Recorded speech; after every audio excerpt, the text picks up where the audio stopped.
সাংবাদিক বৈঠকে নৈহাটিতে জলাশয় ভরাট করাকে নিয়ে তৃণমূলকে কটাক্ষ অর্জুন সিংয়ের।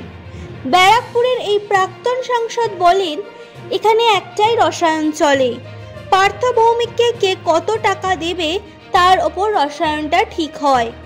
নির্মল ঘোষ ও পার্থ ভৌমিকের লড়াইয়ে পৌরপ্রধান মলয় রায় যে বলির পাঠা হয়েছে সে কথাও বলেন তিনি। তিনি আরও বলেন, তৃণমূলে সবাই চোর, শুধু কে কত বড় চোর কে কত ছোট সেই নিয়েই লড়াই চলে। এখানে অ্যাবসলিউট একটাই রসায়ন চলে, পার্থ ভৌমিককে কে কত টাকা দেবে তার উপরে রসায়নটা ঠিক হয়। এর মধ্যে নান্টু আর পার্থর লড়াই মধ্যে মলয় দা বলি পাঠা হয়েছে। নৈহাটিতে লুটপাট করে প্রায় পার্থ ওখানে কয়েকশো কোটি টাকা জমি টমি ওখানে প্রজেক্ট করেছে, ওর বউর নামে ওর মেয়ের নামে সব ওখানে করেছে ওই সোদপুরে। তো ওখানে ও নিজের বিস্তার করার জায়গা খুঁজছে, কেন নৈহাটিতে মোটামুটি ওকে পুকুর ভরাটগুলো সব কমপ্লিট হয়ে গেছে।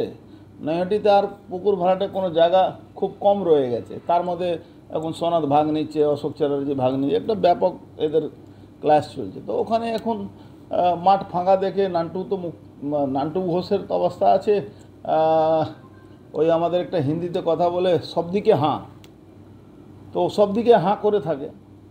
তো ওই জন্যে এই বলির পাঠা হয়েছে এই মলয়দা। তো দীর্ঘদিনের যখন সিপিএম জামানা ও জিততো, আমরা তো জানি ওর পপুলারিটি ছিল।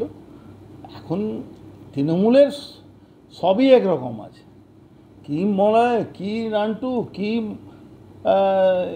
কি নাম পার্থ, কি মদন, সব একই আছে, একই ব্যাপার আছে। আর তার মাঝখানে সৌগত রায়, ও তো খুব কমে খুশি হয়ে যায়, 5 লাখ টাকা দিলে বিগ মানি করে দেয়। তো একটু কম টমে খুশি থাকে, ওর বেশি কোনো দরকার পড়ে না, 2-4-5 লাখ টাকা পেলেই হলো। এইসবই চলছে, সবই চোর, তার মধ্যে কে একটা বড় চোর, কে একটু ছোট চোর, কে মাঝারি চোর, এইটাই চলছে। মানুষের পাশে মানুষের সাথে আমরা আছি এই বাংলাতে।